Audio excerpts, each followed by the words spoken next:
और देखिए, इराक में शाहे ड्रोन से ईरान का हमला। इराक के आसमान में दिखी ईरानी ड्रोन। अल मुथन्ना इलाके में ड्रोन से हमला किया गया है।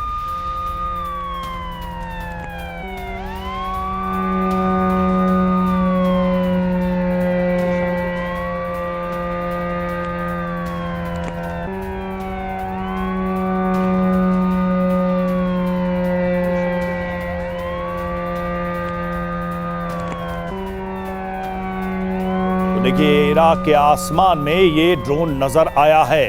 तो ड्रोन के जरिए ईरान ने इस युद्ध में एक नया कौशल दिखाया है।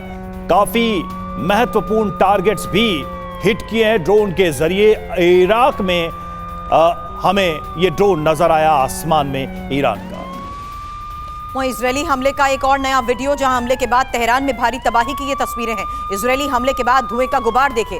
इजरायल लगातार तेहरान को टारगेट कर रहा है। तेहरान में हुए हमले की एक और तस्वीर सामने आई है, जहां देखिए किस तरीके से हर तरफ धुआं ही धुआं नजर आ रहा है। कई किलोमीटर का इलाका काले धुएं की चपेट में, जिससे साफ है कि तेहरान में लगातार हो रही स्ट्राइक्स के बीच एक और बड़े हमले को अंजाम दिया गया।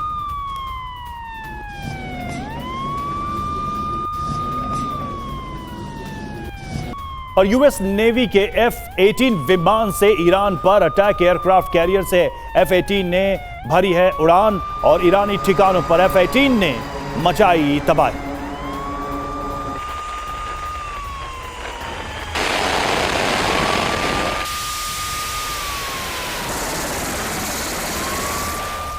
और बहरीन के मनामा में अभी बड़ा हमला, जहां ईरानी ड्रोन से राजधानी मनामा दहला और इजरायली एम्बेसी पर ईरान का यह अटैक है। रिहायशी इमारत भी इसकी चपेट में आई। ये देखिए तस्वीर।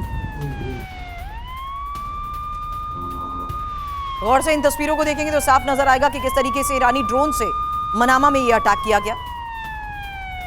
इजरायली एम्बेसी पर ईरान का अटैक। और इस बीच खबरें बहरीन से भी आ रही हैं। बहरीन के होटल पर ड्रोन से अटैक हुआ है और होटल पर ईरानी ड्रोन गिरी है। हमले के बाद होटल में भीषण आग लग गई। वहीं इजरायल के इंटरनेशनल एयरपोर्ट पर बहुत बड़ा हमला। इजरायल के बेन गुरियन हवाई अड्डे पर यह हमला। ईरान ने खुर्रम शहर मिसाइल से यह अटैक किया है। इस हमले के बाद बेन गुरियन हवाई अड्डे पर लगी आग की यह तस्वीर देखिए, जहां इजरायल के इंटरनेशनल एयरपोर्ट पर इस हमले को अंजाम दिया गया। खुर्रम शहर मिसाइल से अटैक।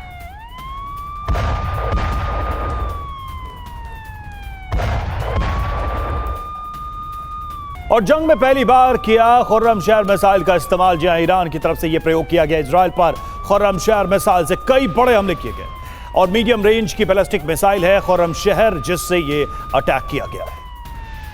तो इजरायल पर बैलिस्टिक मिसाइल अटैक की बड़ी खबर है।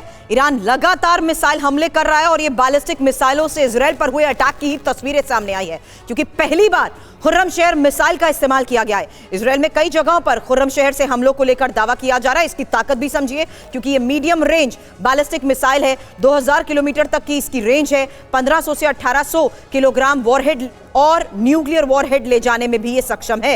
हालांकि मध्य पूर्व के कई देशों तक इसकी पहुंच है। ये एक बहुत बड़ी बात है, जिसके तहत आपको बता दें रवि, ये एक सबसे बड़ा सवाल कि किस तरीके से अपनी मिसाइल पावर के जरिए अब खुर्रम शहर का भी इस्तेमाल ईरान ने किया है। रवि, बिल्कुल। और देखिए, मिसाइल की जो ताकत है उसके आगे किस तरीके से ये सब फेल होते जा रहे हैं। आप जरा इनकी रेंज, इनकी ताकत देखिए। बैलिस्टिक मिसाइलों की रेंज की बात करें, 2000 से 2500 किलोमीटर की रेंज है इनकी। जाहिर सी बात है इजरायल इनके दायरे में है।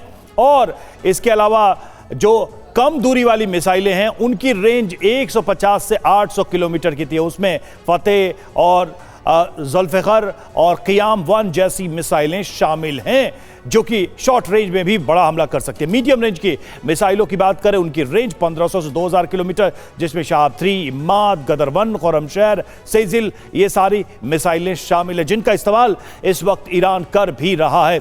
और क्रूज मिसाइलों में सोमर, हौवज़े, पावे और कुछ वेरिएंट भी शामिल हैं। इनका इस्तेमाल किया जा रहा है। कोहली सर, मिसाइलों की वैरायटी की कमी नहीं है ईरान के पास से, और जिस तरह से उसको खासकर तेल अवीव और जो अरब के देश हैं, गल्फ कंट्रीज हैं, उनको उसे हिट करना वो कर भी रहा है। ये जो रेंज है, क्या इसका अंदाजा अमेरिका को या तेल अवीव में बैठे इजराइल के सैन्य अधिकारियों का नहीं था? तब जबकि 12 दिन की लड़ाई वो लड़ चुके थे, वो देख चुके थे ईरान कितनी ताकत से हमला कर सकता, और फिर दोबारा वही हो रहा है। तेल अवीव में हर तरह की मिसाइलों का इस्तेमाल करके अपने टारगेट्स को हिट कर रहा है ईरान। देखिए, अंदाज़ा तो बड़ा अच्छा था उनको, यूएसए को। जितने भी मिसाइल इनके पास में है तकरीबन 2000-2500 की रेंज तक के हैं, ज़्यादा से ज़्यादा। खैबर शहर और कोरम शहर, इन सब का। और उसी रेंज में इजराइल की दूरी वहाँ से 1600 किलोमीटर है, नॉटिकल माइल्स जो है। तो ये सब उसकी रेंज में आते हैं। ये आइडिया इनको बड़ा अच्छा था, बट उन्होंने थोड़ा सा इनको अंडर एस्टिमेट किया। उनको ये लगा कि उनकी ईरान की जनता वहाँ खड़ी हो जाएगी और इनको रजीम को चेंज कर दिया जाएगा, लेकिन ये नहीं पता चला कि ये इनको इतना लंबा ये चला सकते हैं। दूसरा क्या हो रहा है, ये जो टारगेट एक्यूरेटली हिट कर रहे हैं, चाहे वो कुवैत में है, बहरीन में है, कतार में है, यूएई में है, इनको सैटेलाइट से इंटेलिजेंस मिल रही है चाइना के थ्रू, या that the only source they have. जबकि ये जो टारगेट होते हैं वॉर से पहले, इन टारगेट की मैपिंग पहले से ही हो जाती है, लेकिन इस समय जो एक्यूरेट जो इनको इन्फॉर्मेशन मिल रही है उसके थ्रू मिल रही है, तभी ये इतना एक्यूरेटली हिट कर सकते हैं।